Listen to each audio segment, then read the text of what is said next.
Good afternoon, all, and a warm welcome to all viewers joined us for today's webinar. I am Gajanam Sirunshi, along with Dr. Mangesh Bhalirao, Head of Medical Services. On behalf of RPG Life Sciences, I welcome all for today's informative webinar on use of gliptins in effective management of type 2 diabetes mellitus. To talk more on these subjects, we have a guest speaker today with us, a renowned diabetologist, Dr. Pinkesh Rajput. Welcome, sir. Pleasure having you here Thank today with us. So to give brief introduction about Dr. Pinkesh Rajput, he has completed MBBS, MD certificate in diabetes. He is a consultant physician and diabetologist with 11 years of experience. Sir is International Association Associate Member of American College of Cardiology. He has published 6 papers totally. Out of that, 5 is national papers and 1 is international paper. Sir was ex-lecturer SMO at Sion Hospital. Sir has previously worked at Bombay Hospital, Jaslok Hospital, and JJ Group of Hospital. So it would be very interesting to listen more on this topic. So without further wasting more time, I would like to welcome Dr. Pinkesh and would request please carry forward the session. Thank you, sir. Over to you. you so much, RPG Life Sciences and all the members.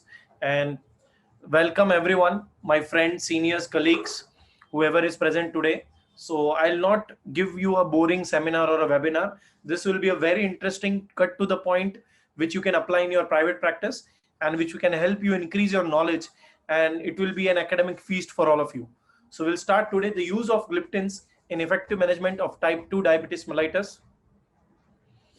Outline of the slides is basics of diabetes pathophysiology will see, incretins basic will see, how the ADA is recommending the use of gliptins. So we'll see a guideline overview and the clinical and pharmacological overview of DPP4 inhibitors, and along with that the safety issues counteracted with DPP4, and lastly the summary which will help you out to take home messages. So the secretion of insulin and the concept of basal glucose. Basically, everyone after having a breakfast or a lunch or a dinner, immediately after you have food, there is a spike. Okay, and after that there is a gradual decrease in the amount of insulin secretion. After that, if you do not have food for 3 to 4 hours, there is a bit of gap, and immediately after the next meal or the lunch or dinner, whichever it may be, there will be again a spike. So insulin peaks immediately after meals. That is called the prandial or the postprandial insulin. And there is always a base amount of insulin available, which is for any other thing other than sugary stuff or other than simple carbohydrate which you consume. You will be able to counteract that. So a constant supply of basal insulin is a overall body mechanism, and the spikes of the insulin is always given by the body after every meal. Progressive decline in the pancreatic islet function. There is, what happens basically in diabetes is there is increased amount of sugar in the blood itself, which may be due to insulin resistance, that is diminished tissue response to insulin from the muscle, hypersecretion. So according to the ADA diagnostic criteria, when the HbA1c is greater than 6.5% or the fasting is greater than 126 milligram per DL, or any time random or after 2 hours of dinner or lunch or breakfast or any meal, if it is greater than 200, it is a sure shot diagnosis of diabetes. So two things: fasting greater than 126 and anytime random or anytime after meals, if it is greater than 200 milligram per DL, then definitely it's a diabetes as per the ADA guidelines. Also HbA1c is 6.5. Now pre-diabetes comes between 5.6 to 6.4 of HbA1c, 100 to 126. We also call it as impaired fasting glucose, and 140 to 200, 2 hours post glucose, is also called as impairment postprandial glucose or impaired hyperglycemia. Here we can see the causes of death in people with diabetes. Majority, it is the cardiac event or the cardiovascular event. It may be an ischemic heart disease or a myocardial infarction. It almost ranges to 40% of the total deaths seen in diabetes. So when a patient of diabetes comes to you, always remember you have to save the heart also. Not only look at the basic sugars like fasting and postprandial, but you also have to look for the other risk factors. You have to look for the lipid profile. You have to look for the HbA1c. Higher the HbA1c, higher is the risk of having complications. Other complications with which people may die with diabetes are other heart disease, diabetes, malignant neoplasms, cerebrovascular accidents, or pneumonia, because diabetes also gives you immunocompromised state. So the immunity in the diabetes patients is lower as compared to the normal. That is also one of the reasons they are more prone to any infectious disease like pneumonia.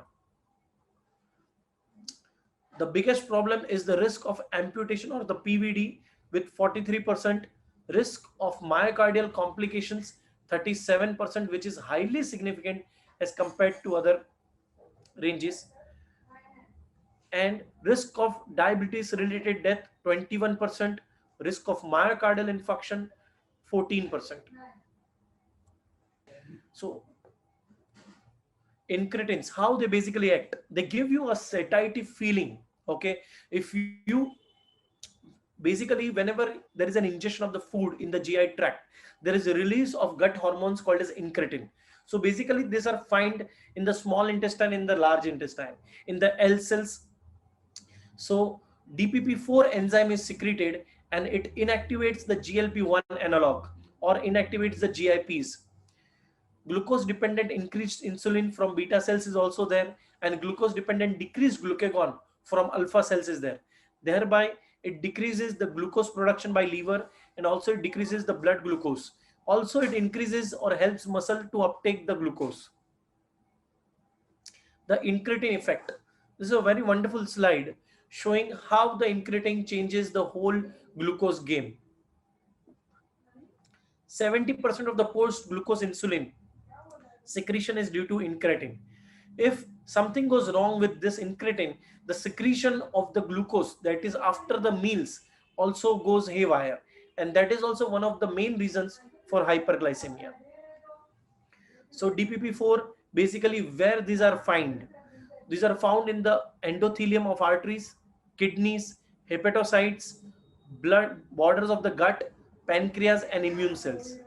Here specifically we'll be talking about only for the gut, how it can help out. So as I said, it is already the main mechanism of action is related to the K cells and the L cells. GIP are related to K cells and GLP-1 analogs are related to L cells. If you see any of the guidelines, ADA guidelines or ACE guidelines or ACP guidelines, it is clearly said right now that along with metformin or solo also, gliptins can be used as the first line drug. So A1C less than 7%, results from study have shown that this level is the best evidence for long-term reduction in diabetes complications.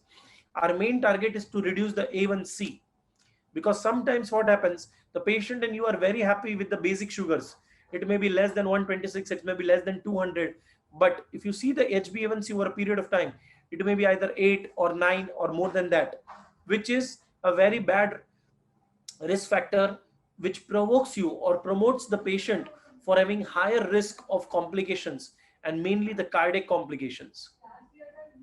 Major adverse events of current treatment for T2DM limit efficacy. So the main problem with metformin, otherwise metformin is a superb drug, is only GI side effects. Many patients coming to you will be say, doctor साहब वो गोली खाने के बाद ना पेट में थोड़ा सा गड़बड़ हो जाता है. Some patients are not able to disclose क्या गड़बड़ हो जाता है. Some patients will say कि ये गोली खाने के बाद ही मुझे डायरिया हो जाता है, या गोली खाने के बाद मुझे तुरंत वॉशरूम जाना पड़ता है आधे घंटे के अंदर, एक घंटे के अंदर. And a rare side effect was lactoacidosis. That is the main reason fenformin was banned and metformin still continued. Lactoacidosis was the main reason for banning fenformin. Sulfonylureas, the only problem which I face in my practice and even you will face in your practice is elderly population, where sulfonylureas can cause hypoglycemia, which is more dangerous in elderly patients. It may lead to any fall, it may lead to unconsciousness, it may lead to sudden syncope. So you have to use sulfonylureas in elderly very, very cautiously. And basically thiazides, alak, TZS, our weight gain is the problem, edema is the problem, bone fractures. Pioglitazone normally we can use in the younger population, but if you are using pioglitazone in the elderly population, like above the age of females above the age of 45 years or males above the age of 60 years, there is a high chance of causing bone fractures because promotes osteoporosis or any other bone disease which is already existing in the elderly population, especially those females who are postmenopausal. Pioglitazone should be cautiously used or avoided. If they don't have any symptoms of osteoarthritis, then you can use pioglitazone. Alpha glucosidase inhibitors, as usual, what we have seen with metformin, same is with alpha glucosidase inhibitor. It causes flatulence and diarrhea. Incretin mimetics, this also causes GI side effects like nausea, vomiting. Weight gain is one of the most common side effect seen with all these drugs. As you can see, the weight change. Metformin is the only drug which helps in losing weight. Other than that, everyone else gains weight.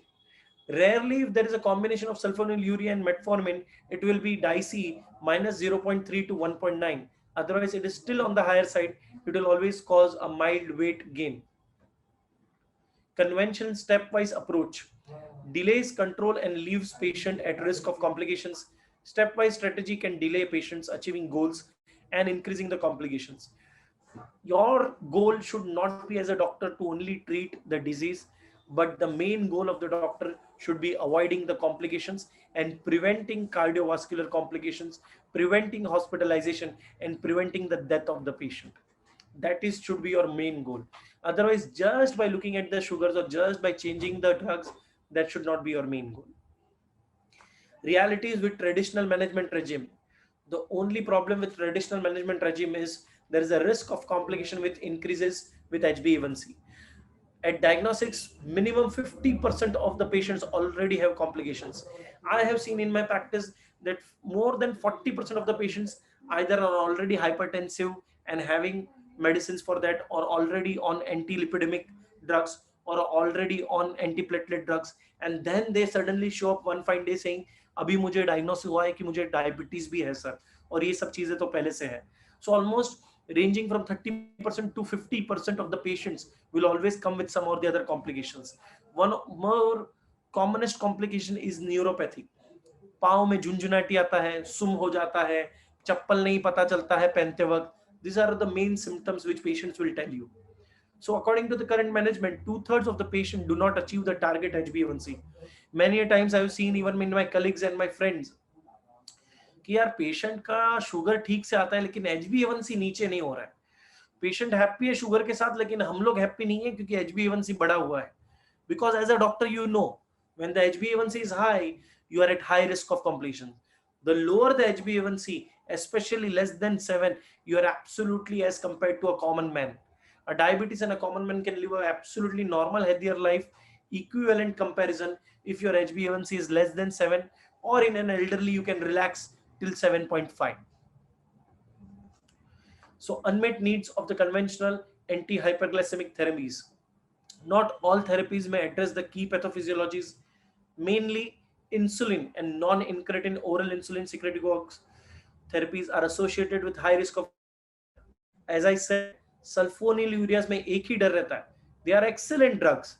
लेकिन elderly population में या driving population में कोई patient आता है जिसका professionally driving है, car driving है, truck driving है, you cannot provide left, right, center sulfonylureas. Suddenly we're driving, if he goes into hypoglycemia, you are risking not only his death, you are risking the death of other person who are on the roads.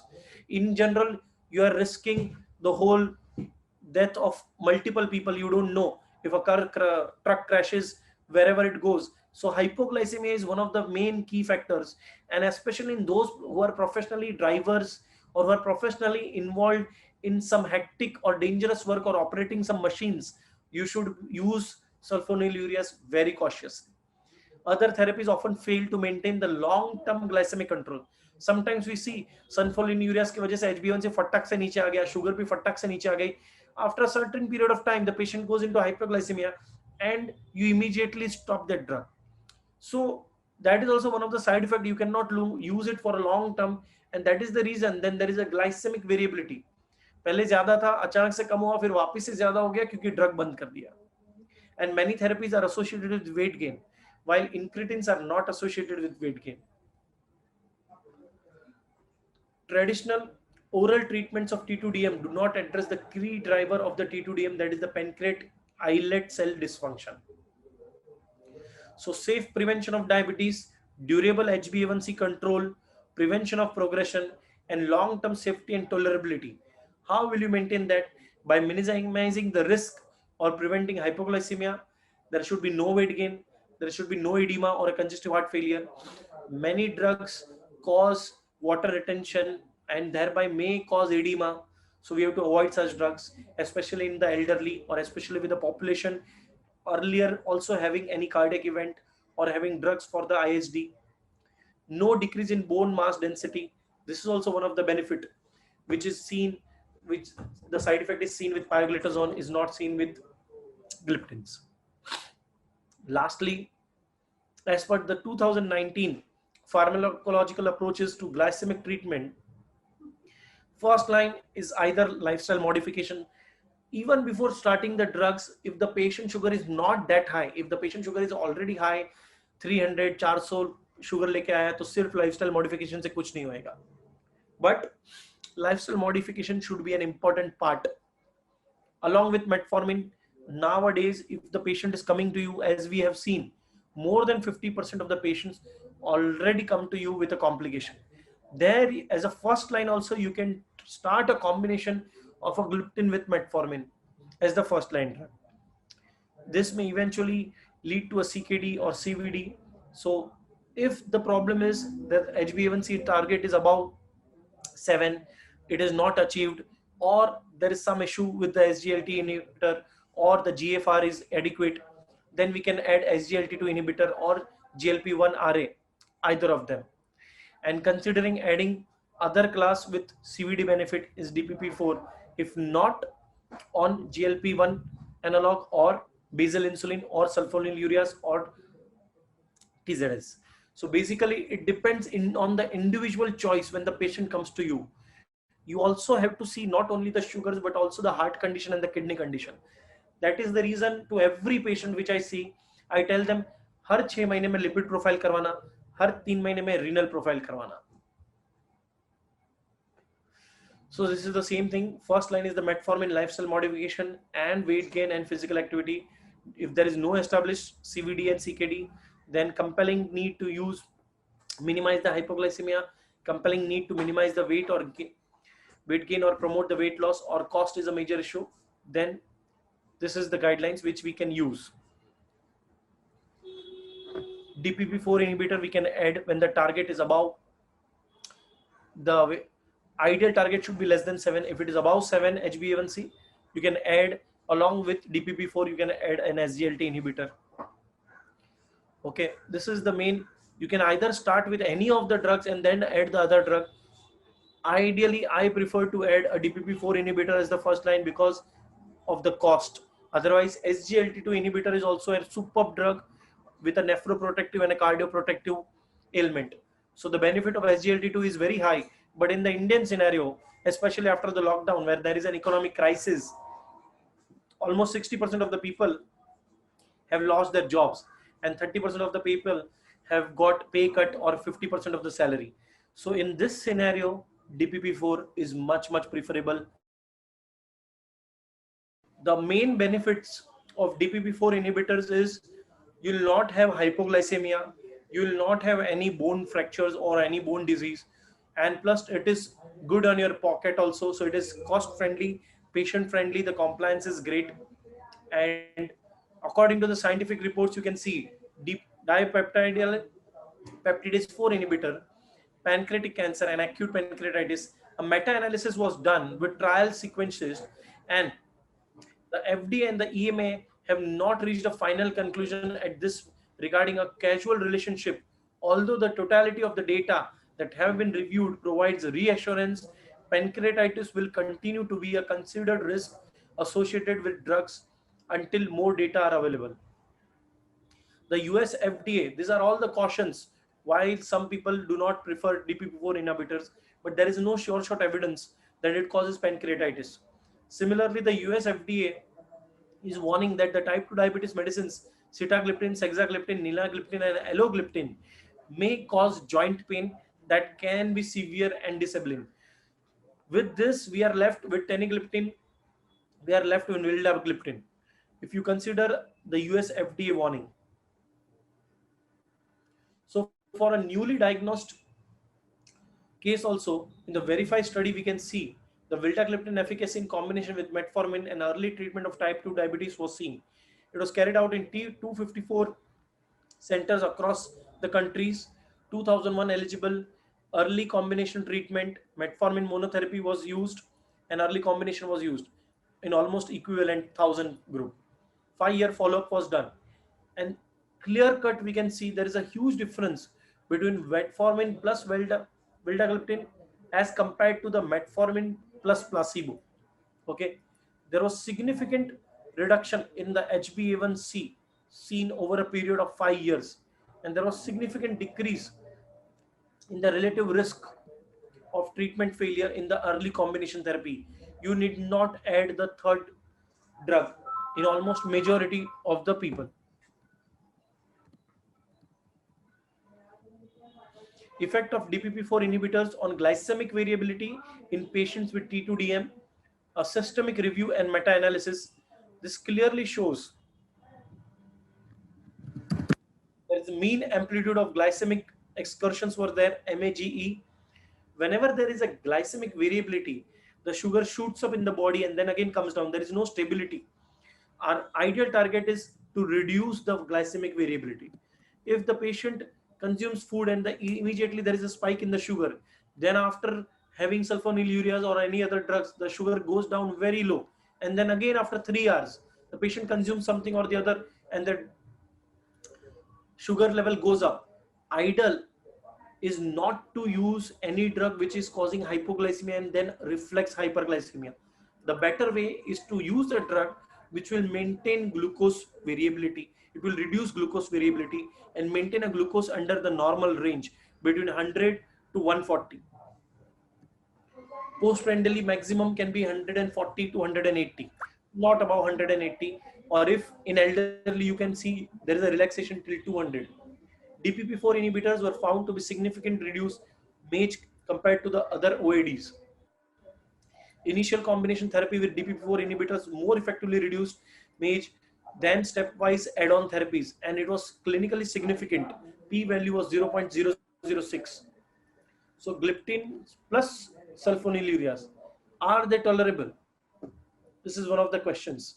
So 10 studies was done, addition of DPP-4 inhibitors to sulfonylureas and seeing the hypoglycemia. So relative risk of hypoglycemia was 52% higher in participants who received gliptins and sulfonylureas than in those who received placebos and sulfonylureas.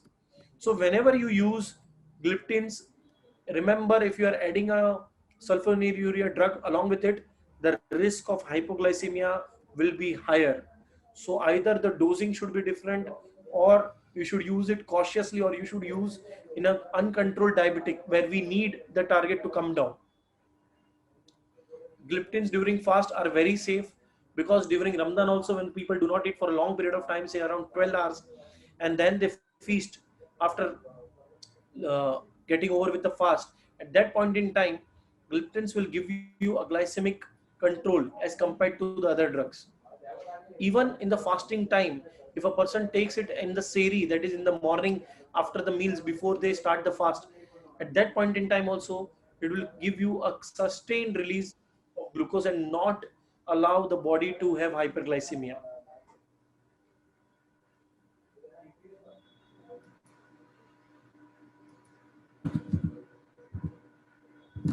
So DPP-4 inhibitors as an add-on therapy to insulin patients. Let's see what happens when DPP-4 is added to the insulin patients. Meta-analysis of randomized control trials was done. 22 randomized control trials were seen, in which there was participants of 6,000 more people were there. Addition of DPP-4 inhibitors to insulin significantly improved the glycemic control. So even when insulin was used, DPP-4 acted as a very, very brilliant drug. In fact, in few of my patients where the patients are also already having a chronic kidney disease, or the patient are already having some compromised renal function, believe me, DPP-4 along with insulin has done wonders. Even SGLT2 inhibitors along with insulin have done wonders. There is no hypoglycemia in those patients. There is no damage to the kidney. In fact, they are renoprotective. So T2DM patients, without further increasing the risk of weight gain and hypoglycemia, DPP-4 adding to the insulin had given wonderful results. Gliptin can also be used as a dual or triple combination. So when DPP-4 inhibitors plus metformin, this is my favorite combination. Gliptin along with metformin. Greater reduction of baseline HbA1c, that is target HbA1c levels were achieved less than 7% compared to the monotherapy, and DPP-4 plus sulfonylureas, linagliptin, sexagliptin, sitagliptin, and vildagliptin as dual therapy sulfonylureas were significantly more effective in achieving a greater reduction of HbA1c than the sulfonylureas alone. Absolutely, as we see, the claimed amount of reduction in HbA1c is starting from 0.5 to 0.9. In some cases, it is also 1.5. So, if along with sulfonylureas it is used, quite reduction of HbA1c to a higher level is possible. Significant HbA1c reduction is used when triple combination DPP-4, metformin, and sulfonylureas was used. But the only problem with this combination is higher risk of hypoglycemia. So I would not prefer triple combination of DPP-4 along with metformin or sulfonylurea. DPP-4 with pioglitazone except sexagliptin, for which no data were generated available, plus pioglitazone were significantly more effective than pioglitazone alone, and DPP-4 plus metformin plus pioglitazone. Statistically, it was significant reduction in the HbA1c, significant gain in body weight, plus increased incidence of hypoglycemia. So this is one of the reasons I like only DPP-4 with metformin, not along with sulfonylureas or not along with pioglitazone. Take home message from today's seminar is T2DM based treatment gives you an incretin defect. Okay, DPP-4 inhibitors, gliptins, have unique benefits. First, they decrease the hypersecretion of glucagon. Second, improve gastric emptying. Many patients who come to you are obese and have a problem of constipation. Believe me, with DPP-4, they will not complain of constipation. They will have a good gastric emptying. Third, decrease postprandial hyperglycemia, which is one of the commonest reason in Indian scenario where there is high carbohydrate consumption. Almost 60 to 70% of every meal is compromised of carbohydrates. If you see 70% of the whole meal carbohydrate every time, it may be breakfast, lunch, or dinner, and not only in south or north or central, all over India. When the study was done, it was average 62 to 68% of carbohydrate in every meal consumed by an average Indian. So that is one of the reasons for postprandial hyperglycemia. So gliptins will also help in decreasing the postprandial hyperglycemia. Sometimes we see the fasting sugars are good, लेकिन सिर्फ postprandial ज़्यादा आता है. In those patients, gliptins will do a wonderful job. Weight gain is common side effect of diabetes treatments, which we have seen, but gliptins are moreover neutral. They do not even gain weight. They do not even decrease much weight. Up to 50% of the beta cell function has already been lost at the time of diagnosis. And that is also one of the reasons using gliptins will give you a benefit of maintaining the remaining 50% of the beta cells. As per the ADA also, DPP-4 inhibitors are compelling need to minimize the hypoglycemia, to minimize the weight gain. Efficacy is intermediate, not much high, not much low.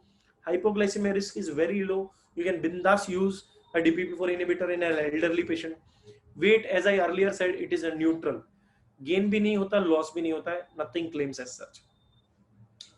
Lastly, linagliptin and teneligliptin, no need to adjust the dose in CKD. These are the two wonderful drugs which can be used in a CKD patient. Always do an eGFR in a CKD patient. If eGFR is less than 90, many drugs should not be used. Plus, if eGFR is less than 30, I guess all people will agree with me, will stop metformin, will stop other drugs, and only use insulin and linagliptin or teneligliptin. Even SGLT2 inhibitors are safe per se. but less than 15, even they are not recommended. Cardiovascular safety, as we have already seen, except there was a warning of heart failure with sitagliptin, saxagliptin, alogliptin, nelagliptin. Other than that, DPP4 inhibitors are quite safe and reduce the risk of major adverse cardiovascular event, that is MACE. This is MACE, that was MAGE. This is the difference between them. Pancreatitis and pancreatic cancer. There is no causal relationship. There is no more data is still available, but there is no particular cut short or targeted evidence as such so far. So currently there is no causal relationship between DPP4 inhibitors and pancreatitis or pancreatic cancer. Effective in newly diagnosed patients.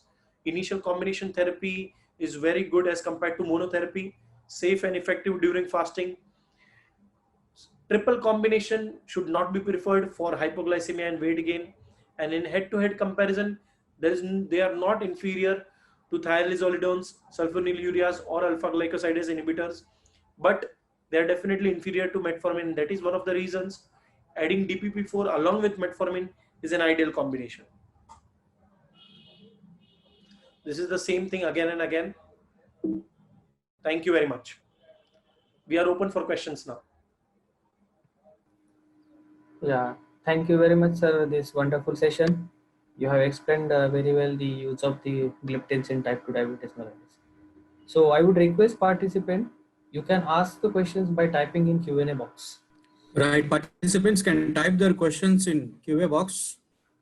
We'll take those questions.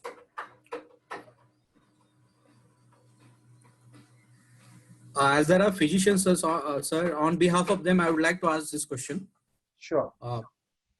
What would be your preferred choice as a second therapy when metformin is not effective? So what is it, glimepiride or DPP4 or what?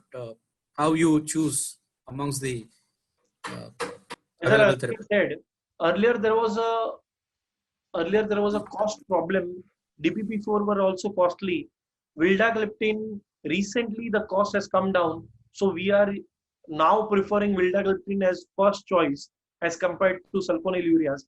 Otherwise, earlier when vildagliptin was costlier, we have to select the patient. We cannot have a single orientation. We have to see the individual patient along with his economic background, along with his other medical background, and along with that, earlier sulfonylureas, DPP4, both I was using. Now more preferring all DPP4 inhibitors because it causes less risk of hypoglycemia.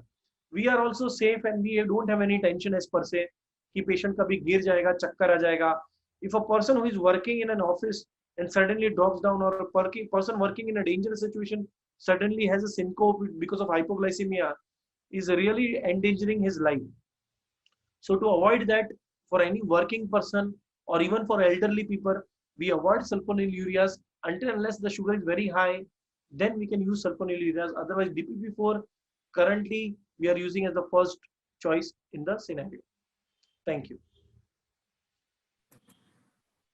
Yeah, as you also discuss about the verified study which talks about the early beginning of gliptins in the newly diagnosed diabetic patients. So what's your clinical message for all of us? More than 40 to 50% of the patients who present you for the first time with diabetes, they already have some or the other complications. They have already lost more than 50% of the beta cells. So we don't take chance. I don't take chance. I immediately start them with a combination of DPP4 inhibitor with metformin or SGLT2 inhibitor with metformin. Or if the sugars are very high, around say more than 400, more than 300, then we'll also add a sulfonylurea along with the combination. Otherwise, just doing a medical nutrition therapy or exercise or lifestyle modifications with single metformin is not feasible. If the patient has sugar very controlled, like around 220 in the start, and even the HbA1c is less than 8 or less than 7.5, then we can go for monotherapy and lifestyle modification. But if at the time of presentation the patient has HbA1c greater than 8, greater than 9, no matter how much is the sugar, you have to start at the combination right in the first go itself. Thank you. Right, there are now a lot of gliptins available in the market, different. How do you differentiate between them? clinically? Clinically, there is no specific differentiation as such, but because of the trials, as you can see, the VERIFY trial, it has given a promising choice of choosing vildagliptin over other gliptins. Every study has its pros and cons, but currently what the VERIFY trial shows, from that we can make out that vildagliptin is a preferable choice, except that a person is having tedious work and not able to choose, then we'll not do a BD dosing of vildagliptin and go for teneligliptin. Otherwise, vildagliptin is safe, secured, no hypoglycemia, no weight gain, and plus now it is easy on pocket as the cost is reduced. Yeah, there are few reports of, you already shared that, but reports of pancreatitis or pancreatic cancer and But as we the said, heart failure. more data is awaited. Heart failure. Yes, more data is awaited. There is no sure shot combination, or there is no sure shot. Every drug has some or the other side effect, but until proved otherwise, it can be taken easily. Because currently there is no more data on that it definitely causes pancreatitis or it definitely gives a pancreatic cancer or anything. So till there is evidence, we will not say anything on that. We cannot give comments on that. Right. What are the most commonest side effects, sir, that you face by prescribing gliptins? As we have seen from other OADs also, the only side effect which I face while giving gliptins is a bit of gastric problems. Sometimes the patient may complain, especially when it is given in combination with metformin. Sometimes patient may complain of flatulence or some acidity or dyspepsia. So along with that, you can also prescribe one antacids and the patient will be taken care of. I think you have not only covered the clinical aspects, but safety aspects and studies and its algorithm and differentiation amongst the gliptin. Yes. What's your concluding remark for today's physicians who are attending our session? For concluding remark for today's physician is, remember three things. Do HbA1c regularly every 3 monthly, no matter what. If the HbA1c is less than 7, then do it 6 monthly, otherwise 3 monthly. Do your lipid profile for all the diabetes patients and see whether there is a prone LDL is more than 80 or the patient is high risk for cardiovascular event. And third thing, don't wait for the patient to come with a HbA1c of 9, 10, 11.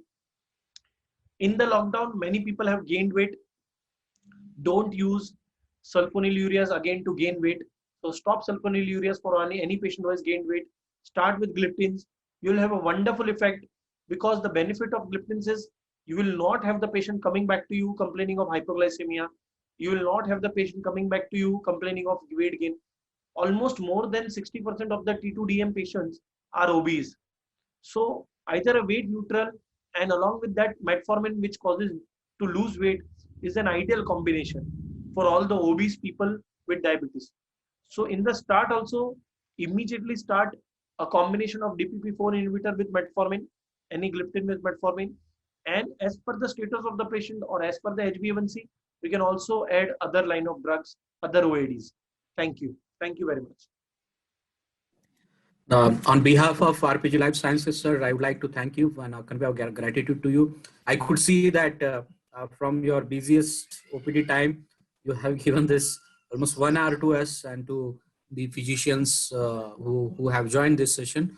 We are really thankful to you, and we'll look upon the many sessions in the future, more practical sessions, and we'll have your as a speaker over there. So thank you so much. And in this Corona times, I salute to all the physicians who are present here. You guys are doing a great work. We all are in this fight. We are all fighting the Corona. Be safe, be healthy. Corona se daro na, dat ke lado na.